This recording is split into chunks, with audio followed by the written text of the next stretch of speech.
ഞാൻ പ്രതിയാണെന്നാണ് പറഞ്ഞത്. നിലവിൽ ഞാൻ പ്രതിയാണ്. ഞാൻ ശിക്ഷിക്കപ്പെട്ട പ്രതിയാണെന്നാണ് പറയുന്നത്. ഒരു കോടതി എന്നെ ശിക്ഷിക്കപ്പെട്ടിട്ടില്ല. കളക്ടർ കഴിഞ്ഞ ദിവസം ഇവിടേക്ക് വന്നിരുന്നല്ലോ, അങ്ങ് രാത്രി ഇവിടെ സമരം നടത്തിയിരുന്നല്ലോ. ഇന്നലെ ഈ ആറോട് ചോദിച്ചല്ലോ ശാന്തകുമാറിന് എന്തെങ്കിലും കേസുണ്ടോന്ന്. ഉണ്ടെങ്കിൽ അത് പറഞ്ഞു കൊടുക്ക്. എന്റെ നോമിനേഷൻ തള്ളിക്കോ, എനിക്ക് കുഴപ്പമില്ല.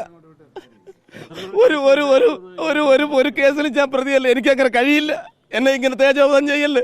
എൻ്റെ അച്ഛൻ ഇല്ല, എൻ്റെ അമ്മ മാത്രമേ എനിക്കുള്ളൂ. കളക്ടർ ഇന്നലെ വന്നപ്പോൾ എന്താ പറഞ്ഞത്? കളക്ടർ സത്യസന്ധമായ അന്വേഷണം നടത്തി പ്രതികളെ കണ്ടെത്തണമെന്നാണ് പറയുന്നത്. എനിക്ക് ആരെയും ശിക്ഷിക്കണമെന്ന് എനിക്കില്ല. സത്യസന്ധമായി അന്വേഷണം നടത്തണമെന്നാണ് ഞാൻ എൻ്റെ അഫിഡവിറ്റ് കൊടുത്തിട്ടുണ്ട്. എൻ്റെ വക്കീൽ മാത്രമേ ഞാൻ എൻ്റെ അഫിഡവിറ്റ് കൊടുത്തിട്ടുണ്ട്. നിലവിലൊരു കേസ് എനിക്കില്ല. ഞാൻ പത്തനംതിട്ട ബാർ അസോസിയേഷൻ മെമ്പറാണ്. ഞാൻ ഈ കോടതിയിലും പ്രാക്ടീസ് ചെയ്യുന്ന വക്കീൽ. എൻ്റെ ഫയൽ ഇപ്പോഴും RDOയുടെ മുന്നിലുണ്ട്. നോട്ടീസിൽ എന്താണ് പറഞ്ഞിരിക്കുന്നത്? പ്രചരിപ്പിക്കുന്ന നോട്ടീസിൽ ഞാൻ പ്രതിയാണെന്നാണ് പറഞ്ഞത്. നിലവിൽ ഞാൻ പ്രതിയാണ്. ഞാൻ ശിക്ഷിക്കപ്പെട്ട പ്രതിയാണെന്നാണ് പറയുന്നത്. ഒരു കോടതി എന്നെ ശിക്ഷിക്കപ്പെട്ടിട്ടില്ല. എൻ്റെ നിലവിൽ ഒരു കേസ് പോലും എനിക്കില്ല.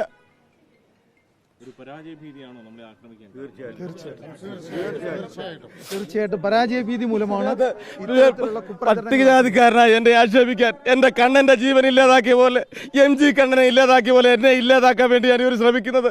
ഇതേ തെരഞ്ഞെടുപ്പിൽ MG കണ്ണനും ഇവിടെ ഇരുന്നു, ഞാനും ഇവിടെ ഇരുന്നു. ഇത് ഇവരുടെ സ്ഥിരം പദവിയായി മാറ്റിയിരിക്കുകയാണ്.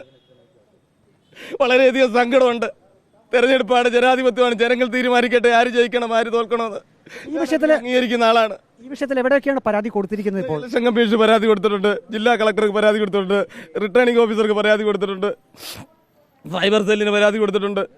സൈബർ സെല്ലിൽ നിന്ന് അതെല്ലാം നീക്കം ചെയ്തിട്ട് എന്നെ വിളിച്ച് പറഞ്ഞിട്ടുണ്ട്. എൻ്റെ ഫോണിൽ ഇപ്പോഴും മെസ്സേജ് റെക്കോർഡ് എടുത്തിട്ടുണ്ട്. ശാന്തകുമാറിനെതിരെയുള്ള എല്ലാം നീക്കം ചെയ്തിട്ട് ഇനി അങ്ങനെ ഉണ്ടാവത്തില്ല എന്ന് പറഞ്ഞിട്ടുണ്ട്. പിന്നീടാണ് ആ മാറ്റർ തന്നെയാണ് ഇപ്പോൾ നോട്ടീസായിട്ട് ഇറങ്ങിയിരിക്കുന്നത്. നോട്ടീസിൽ ഒരു പേര് വെച്ചിട്ടുണ്ട്. വെച്ചിറങ്ങിയോട്ടെ, പേര് വെച്ചിറങ്ങിയോ, എനിക്ക് കുഴപ്പമില്ല.